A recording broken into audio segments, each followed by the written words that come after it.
What's going on, y'all? Welcome back to another episode of X Factor Fantasy Football. Swipa, Jenna, and this was a crazy weekend. We got a lot of stuff to dive into. First of all, Jenna, how are you doing today? What's going on in your life? It's a Monday, start the week off with a bang. Crazy weekend for sure. 8 underdogs won this weekend. If you had bet underdogs, you probably out of the 14 games that were played, you would have won 8.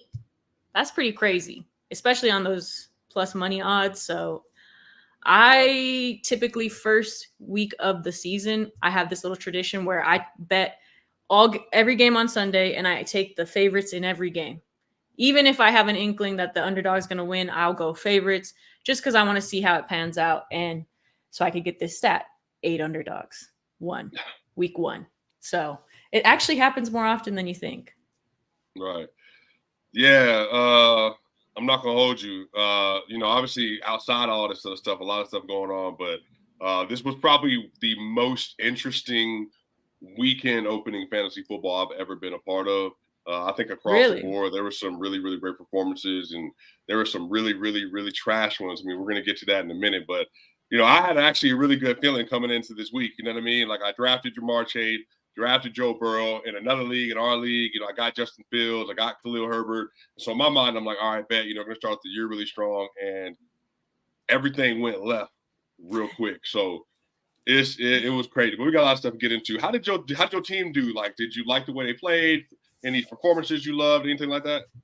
I didn't hate the way they played, honestly. I go into week one with an open mind, I don't want to believe too negatively about my team, but I did come out on top of the week one matchup. I still have one more player to play, or my defense, to be specific. I have my defense left. I don't think he has any more players that aren't on his bench. So I'm taking the W in week one.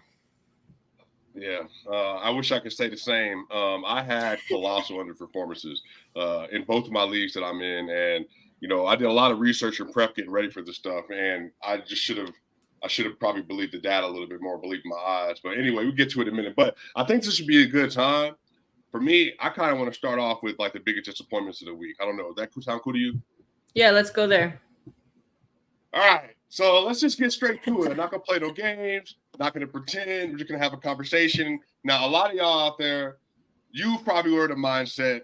You got some players very high in the draft, and you said, "I know for a fact that these players are gonna perform." Jamar Chase. Jamar Chase was going off in 12-man leagues, full PPR, half PPR, as high as 3 and 4 in most drafts. Some people were even taking him as 2 behind Justin Jefferson, worried about CMC's injury history. So I took Jamar Chase with I think the 5th overall in one league, and then I prospected that he was going to end up having like a 1,600-yard year or something crazy like that. I got in a half PPR league 6.6 points from Jamar Chase. He had 5 catches for 39 yards, and all because his quarterback was under duress literally the entire game. Joe Burrow, a top 2 quarterback, according to most people, at least 3. He's probably one of the 5 best fantasy quarterbacks in the NFL the last couple of years. Joe Burrow had 3.18 points total. That was crazy. I'd be pissed right now if I had drafted Joe Burrow. He went number 1 in a lot of leagues. A couple of my friends bragging to me about how they got him in their league and that, he was going to be better than Herbert, who's the quarterback I got in our league. I was pretty shocked. They put locks on Joe. And people, I don't know, like leaving last season, I was really high on Joe. I thought he was coming back and he was going to kind of dominate. So for them to come out like that and against the Browns of all teams. Yeah, so here's the thing is everybody knows Joe Burrow has not beaten the Cleveland Browns. Everybody's aware that they struggle versus the Cleveland Browns. But again, at some point, that has to change. So for me, I went into the game like, look, I know it can be a tough matchup, but there's no way that he's not going to be able to at least get some production. They look, Jenna. They ran man coverage across the board, and they were blitzing 4 to 5. And they didn't even have to bring any extra personnel because they were getting so much pressure up front that literally, there's clips you can look on Twitter right now of Myles Garrett faking crossing over at the top at the top of the line above the center because he's about to get around anybody, Alex Kappa, whoever was there. And what was so frustrating was literally as soon as Joe would get the ball, he had no time to throw. So the entire offense was all over the place. Joe Mixon couldn't get anything done. Jamar Chase didn't do anything. And then T. Higgins, zero. T. Higgins went in the third round for people. Zero. Yeah. Yo, it was probably, like I said, I think that if you just look at the T. Higgins stat line and it says 0 of 0, then in your mind, that means that, he must have been hurt. He must have got out in the first quarter and got nothing. Like literally between him and Jamar Chase, they had 6 points combined. Wow. Yeah, that game was just disappointing all around, like not what I was expecting whatsoever. But I totally forgot about Deshaun Watson. Guess what? He's back. Yeah. He played better than I think a lot of people would have expected. If you had him on your roster, he wasn't doing so bad for a quarterback this week. Yeah, I mean, relative to what everybody else was doing, Deshaun Watson ended the week with he had 20.6 points, and he finished the 6th QB so far without Josh Allen and without Aaron Rodgers going tonight. He is currently the 6th ranked quarterback on the week so far. Finished ahead of Patrick Mahomes. Finished ahead of Trevor Lawrence. It was just a really frustrating week with some of that stuff. But other disappointments, another one was Justin Fields. It depends on, what you were expecting from Justin Fields. But again, Justin Fields last year, basically from week 4 on, was one of the best quarterbacks in fantasy football, was number 1 for several weeks. Yesterday versus the Packers, ends with 18.54 points, has 216 yards passing with a TD and an interception. And they basically got road graded by the Packers. And Jordan Love ended up being a real shocker for a lot of people. DJ Moore as well, 2 receptions for 25 yards after they traded for him. He had 3 straight 1,200-yard seasons prior to this last year with Baker Mayfield, and he was another disappointment. So, again, not a lot of production from the quarterback position, Jenna, and I'm kind of like, again, I know it's just week 1, so, like, there will be some change, obviously, in the next couple of weeks, but I don't think it could have been an uglier start for a lot of these players. Yeah, a lot of QBs letting their teams down this week, or maybe it's the offensive line, right? Because those go hand in hand. And that, like you said, the amount of time that Joe Burrow had to make a decision with the ball was not a lot. So I was pretty surprised by how many young QBs actually performed really well, at least when it came down to fantasy football numbers, right? Like, did it come down to winning the game? Maybe not. But when it came down to scoring or lots of yards, my QB finishes 5th, actually, just ahead of Deshaun Watson with 20.9. Justin Herbert. I didn't expect Mac Jones to be like one of the top scoring QBs in week 1 versus the Eagles of all people. And Hurts, he was a disappointment on the week. If you have just Jalen Hurts as your QB, he ended up with very few points. I'm trying to find him real quick. Yeah, he had 12. So again, 12 and a half points. Right. Hurts went off the board for most people around anywhere from the 1st to the 3rd in terms of quarterback off the board. Hurts had 22 and 23 for 170, 1 touchdown, 9 carries, 37 yards, 1 fumble loss for 12 and a half points. Finished this week behind Goff and Stafford and quarterbacks like Derek Carr and Jimmy Garoppolo.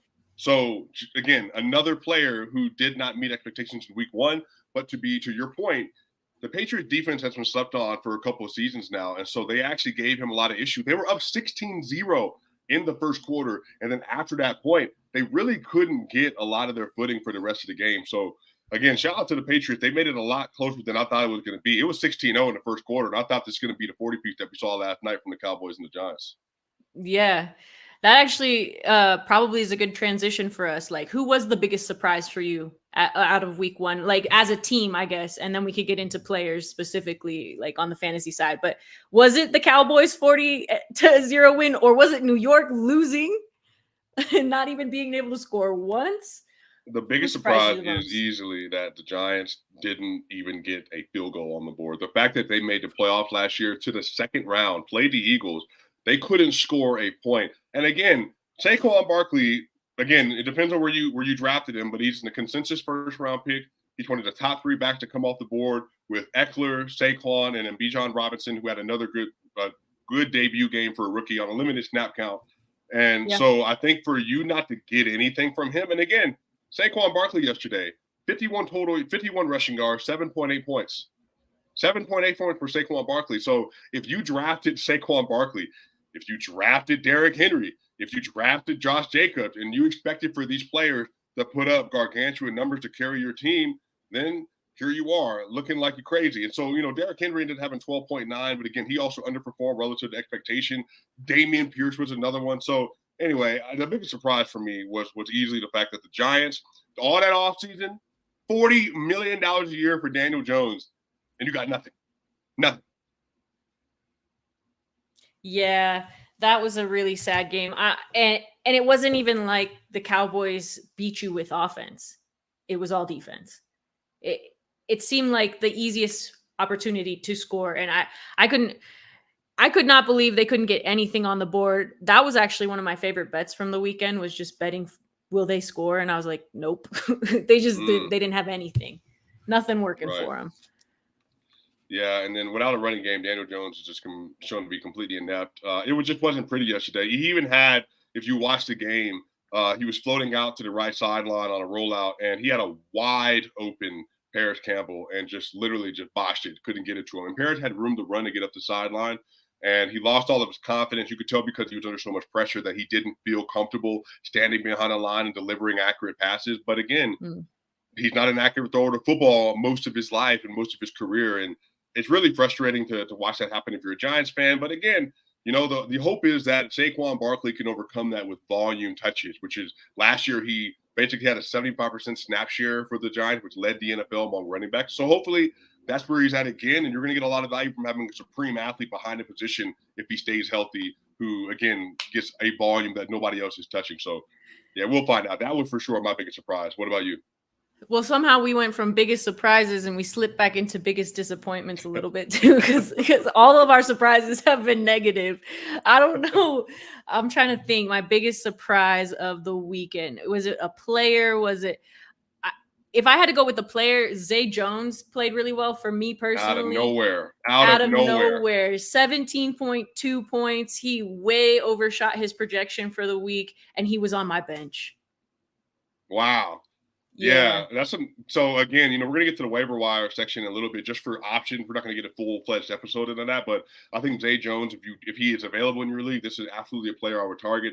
He had caught 5 of his 7 targets for 55 yards and a TD, and he looks like a great number 2 option potentially next to the dude that we're going to get to in a little bit in Calvin Ridley, man. I thought he was spectacular. But for me, I think the biggest positive surprise, Jenna, was the Dolphins and Tua. Tua played lights out. Again, just to be clear, Tua you could get 8th round, 9th round, 10th round, 12th round in some leagues. Tua opens the season 28 of 45, 466 passing yards, 3 touchdowns, 1 interception, 5 carries for 5 yards, 1 fumble loss. He ends up being, so far before Josh Allen and Aaron Rodgers play, he's currently the QB1 in fantasy at week 1. And his chemistry with Tyreek Hill, Jenna, it was next level. I mean, it was literally like, it was amazing watching them shred apart the defense that they're playing with the Chargers yesterday. Yeah. What's really crazy is if you think like it wasn't, if we think in terms of games, right? It was like, I don't know, 5 games ago that we were worried about Tua's life and like whether he should be on the field at all. And now he has this insane connection with Tyreek Hill that like was really working in game 1. I mean, that like last opportunity they had on offense, it was kind of just like I'm definitely going to throw this up to Tyreek somehow, and he's going to beat his man one-on-one, and that's how we're going to finish this out. And obviously it's a positive in your favor when you have the fastest player on the field. So I was impressed with Tua too. He averaged like almost 11 yards per passing attempt that he had, which was kind of crazy to me. Like that's what I'm talking about. I think I mentioned it earlier, like the young quarterbacks that really stepped up and actually had really fantastic week 1s was probably my biggest surprise. Like, and it wasn't just Tua's up there. Right. And I guess like Cousins, he did all right. He had a lot of yards. Stafford had a lot of yards, but when you talk about like Mac Jones, even Love, Jordan Love had a nice amount of yards there for his team. Yeah. And obviously they end up getting a win. So, I mean, that's a win for Love, right? I was pretty impressed with that. And that was probably the biggest surprise. The Dolphins obviously played a great game. Unfortunately, they were playing against the home team in my house, the Chargers. So that was not my favorite game of the weekend, but it was a pretty big surprise, I would say. I can't with Brandon Staley no more though. Like he gets away with everything, bro. Like how long is he gonna get away with this stuff? This is wild. Yeah, their defense just couldn't get enough stops, and JT Jackson, you signed him to a huge contract last offseason, and whether it be injuries or underperformance, just hadn't looked up to par. Now, granted, covering Tyreek Hill on any island when you have an accurate dead-eye quarterback is very difficult, but 211 yards, like, again, it's just little things. Like, yeah, Tyreek Hill yesterday just absolutely dominated, and he was literally pacing all over the field, ends up with 215 yards and 2 touchdowns, 44.5 points. 44.5 points yesterday, which literally he was the number 1 player in fantasy football. And Jenna, I went into this whole draft for both of my leagues, and in my mind I said, I feel like Tyreek Hill could be the number 1 player in fantasy football this year because his volume is going to go crazy. He even said that I want to go for 2,000 yards. And I saw Jamar Chase in one league fall to me at 5, and I jumped on it, and because I wanted that stack with Burrow. And right now I'm just sitting here looking like, again, I still think Jamar Chase is going to be excellent. I still think he's going to be a top 3 receiver, but I just think the opportunity there. I think Tyreek Hill in his career, when he's played with Tua, is averaging 108 yards a game with Tua on the field with him. So, again, he's a production machine. He catches everything. I mean, how many games are we talking? How many games have they played together? Tua was out for a bit. Yeah, it might be 10 or 11 games. I got to go look at the numbers again. But not again, a terrible sample size, right? But that's a lot of yards. You know what I mean? Just to be with one quarterback. So, we'll find out. But again, I think he was a really, really good surprise as well. And I actually wanted to highlight a point you brought up earlier. You brought up the young quarterbacks. I watched the entire Indianapolis Colts game and with the Jaguars as well. And I got to say, Anthony Richardson for a debut, 24 of 37, 242, 1 touchdown, 1 pick that wasn't his fault. They got ricocheted off the running back's hand. He had 10 carries for 40 yards and a touchdown. He was the QB4 so far in the week for 21.68.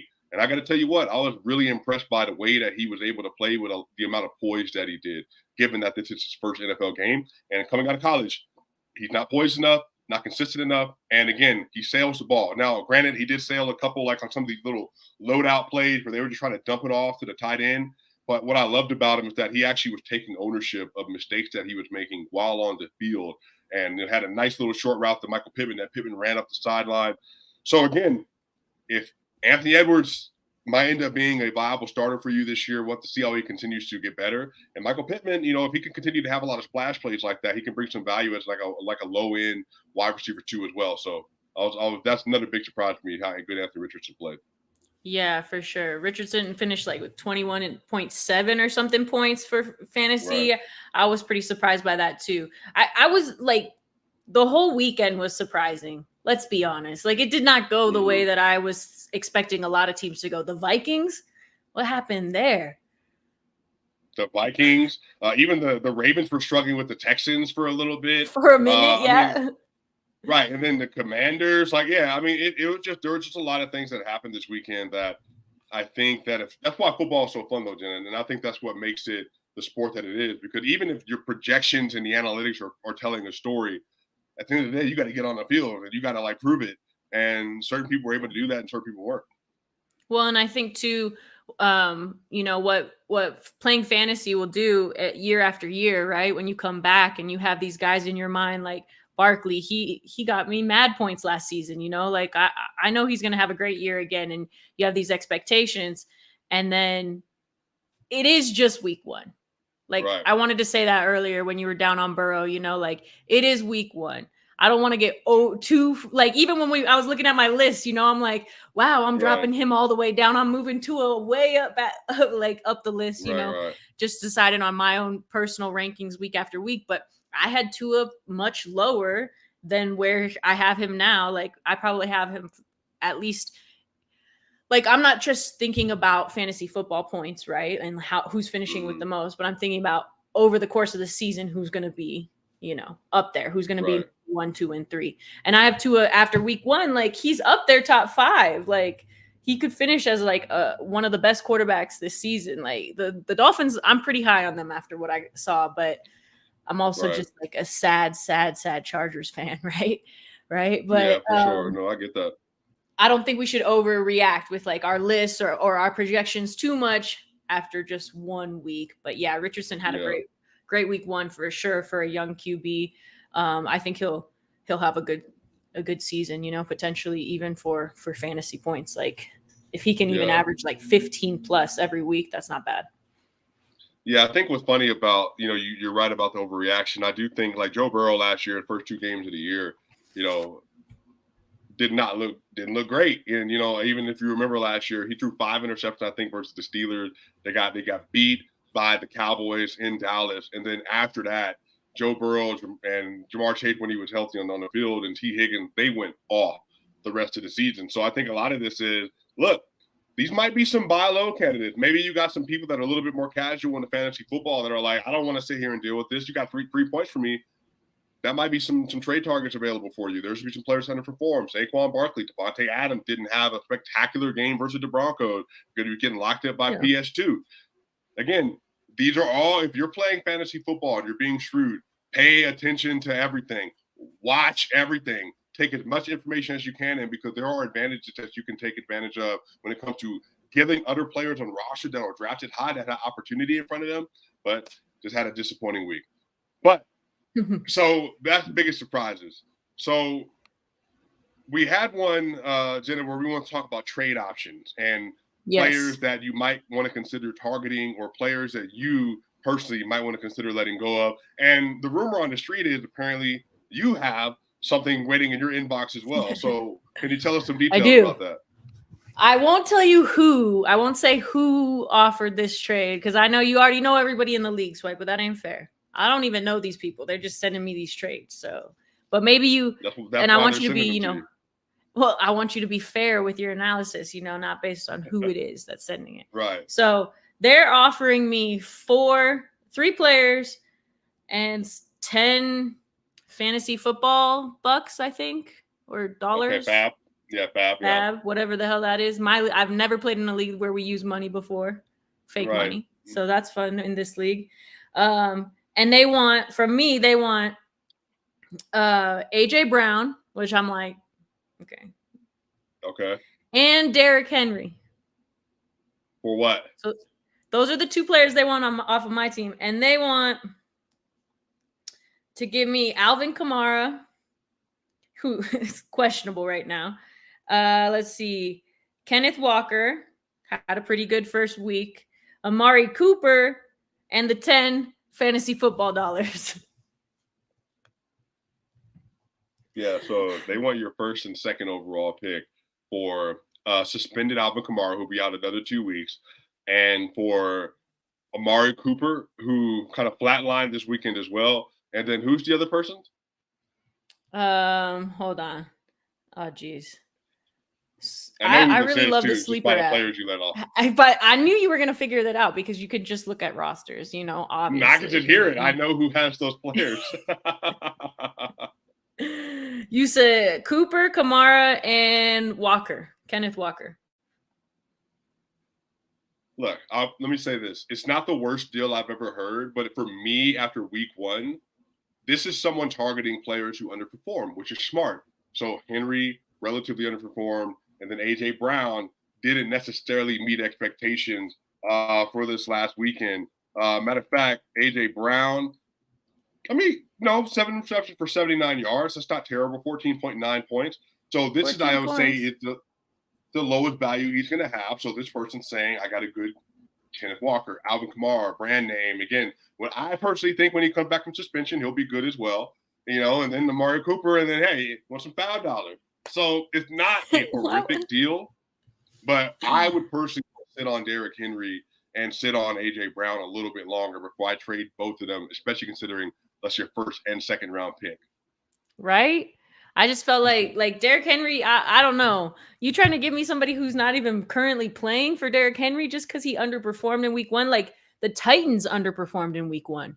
Tannehill, oh man, he underperformed in week one. Yeah, that was stinky.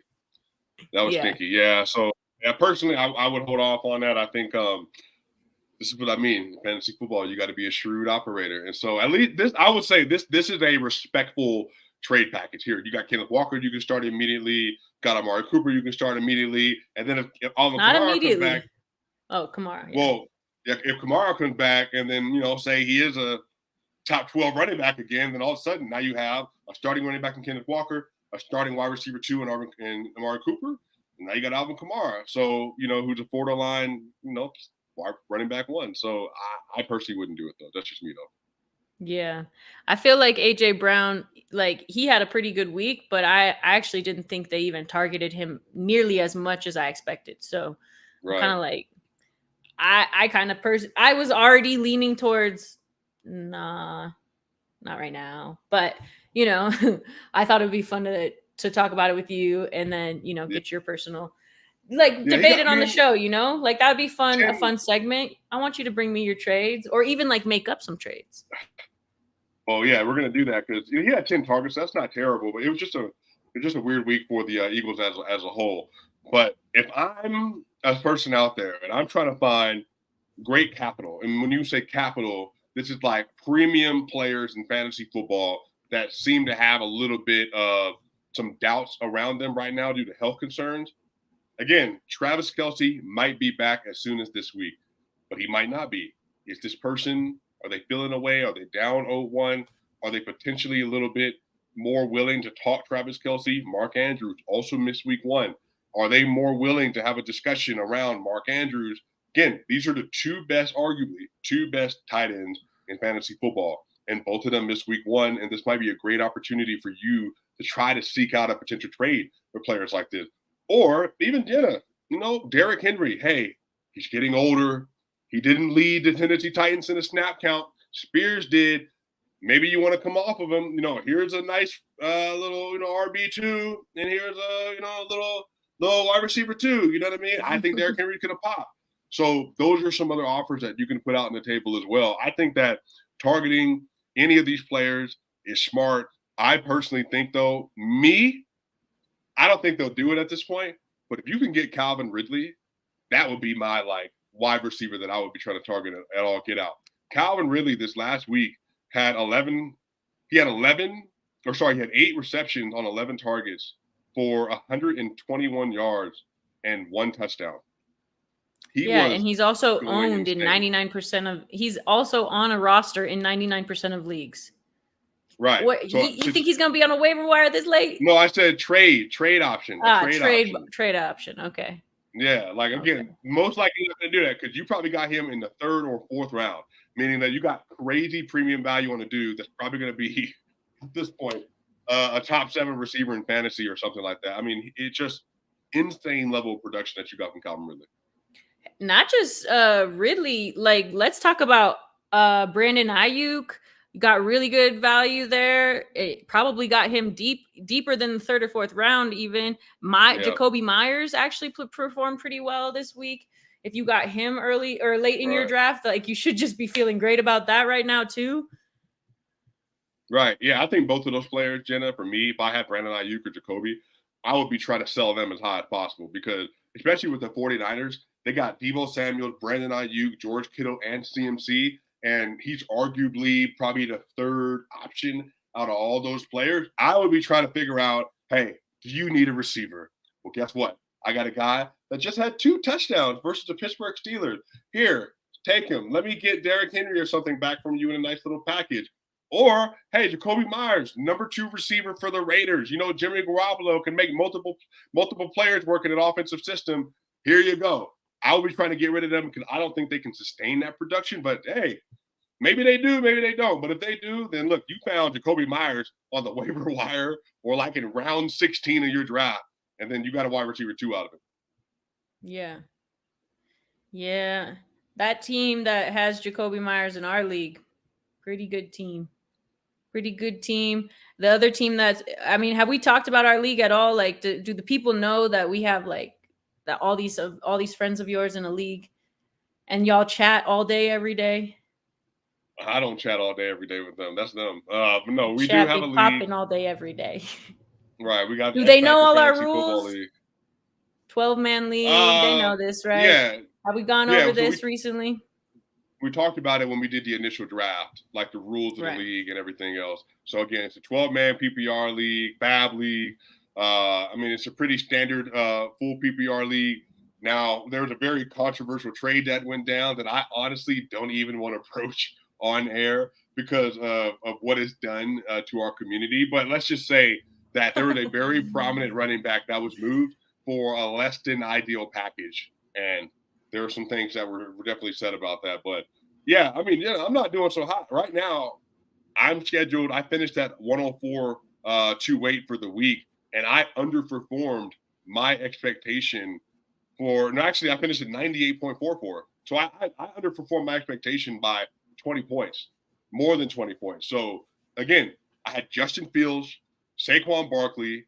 I had Javonte Williams, who got 9.7 points. He got a decent amount of carries. And I had to start MVS because Cooper freaking Kupp is down on the IR. And he was my second round pick. So I'm without my second round pick for 4 weeks. The only reason this even looks respectable is I got Calvin Ridley in the third round, and he had 26.60 points in week 1. So my tight end underperforming Dalton Schultz. I didn't get anything from Dameon Pierce, and Khalil Herbert gave me 11.4, and Justin Tucker had 5 points. And my defense, the Pittsburgh freaking Steelers, were shredded to pieces by the San Francisco 49ers. Yeah. Well, hey, a lot of the defenses, I mean, even the Dolphins defense, -1, you know? I got the Bills defense tonight, so we'll see how they do. Should we move on to Sunday Night Football? Or I mean, Monday Night Football? Last night? Monday night. Oh, man. There's nothing to talk about Sunday Night Football. It was a 40-0 blowout. That's all you need to know. Start the Cowboys defense. They scored you 40 points this week if you had them. You touched on that already. It was in the biggest Monday Night disappointment. Football. I can't believe that happened. Couldn't score a point. So Monday Night Football. So tonight we have a fantasy mega match tonight. So we have the Buffalo Bills versus the New York Jets. And tonight, Josh Allen, James Cook, Stephon Diggs, and then some people, Dalton Kincaid, if you have him starting. And then on the other side, you got Aaron Rodgers, which again, may or may not be starting in your league right now. But then you got Breece Hall, Dalvin Cook, and Garrett Wilson that are all starting tonight. So Jenna, any predictions, any ideas, any thoughts, any betting tips that you might want to give out for tonight? There's a 50% profit boost on DraftKings. We're not sponsored by anybody yet, but sponsor us, right? 50% percent profit boost for whatever team you bet on. The Bills are favored right now, so that I thought was surprising, seeing as it's in New York, but I don't have all that much faith in Aaron Rodgers. Like, I'm curious where you had him on your like top 10 board of QBs. I know we did that like preseason, just right. us talking. No, he wasn't top 10 for me, or I wouldn't even say he was top 12. So, but again, he's a viable starter. I think some of this just comes down. What do you expect to see from him this year? But again, you got Garrett Wilson, you got Lazard, you got Cobb, and then on top of that, you have Breece and you have Dalvin, and their offensive line is going to be decent. So he should be able to put up some very good numbers. And again, I think Garrett Wilson can be a bona fide number 1 receiver in fantasy this year, which means a top 12 or top 10 receiver, depending on what kind of league you're in. So he's going to be able to support multiple options. So I think he's going to be a good starter. It just depends on a matchup if you start him or not. No, for sure. I think the Jets actually could be and should be a pretty good team this year. Like, they had a pretty good team last year, right? And then you add a quarterback like Aaron Rodgers. But I just don't know, like, if I think based on what we saw in week 1, like, I would expect Aaron Rodgers not to be the hottest quarterback on the field. The younger quarterbacks played better. Obviously, Josh Allen is now like been in the league a few years, and he's definitely already accomplished things. So I, similar to Joe Burrow, have high expectations for Josh Allen this season. I would expect him to definitely outscore like somebody like Justin Herbert as far as fantasy football points go, who is my quarterback, and he was top 5. Right. Yeah. So I think Josh Allen tonight, if I had to gauge the matchup, I think obviously if you drafted Josh Allen, you got him in the third or second round or fourth, you're starting him. So wouldn't even worry about that. I think Josh Allen, I think Stephon Diggs. Now, Stephon Diggs is going up against Sauce Gardner. So, we'll see how that matchup goes. But I think if anybody could win, I think it's because Stephon is such an elite route runner and because of the amount of the receptions he should be able to target today. And then, Gabe Davis, Kincaid, James Cook. I mean, I would feel pretty safe starting both of those players. I don't know if this is going to be the best game from Stephon, like predicting like over 100 yards or something. But, hey, 7 receptions, 85 yards, maybe a touchdown, I think should be in play, which is more than a good game for a wide receiver one, but especially, Jamar Chase and T. Higgins, giving you 6 points combined. Yeah. But I think Josh Allen's going to be fine just because of his rushing value that he has as well. When you think about Josh Allen, like in regards to like what Tua did this weekend, 400 plus yards passing, like where are you putting him in yards, I guess, as far as Josh Allen goes?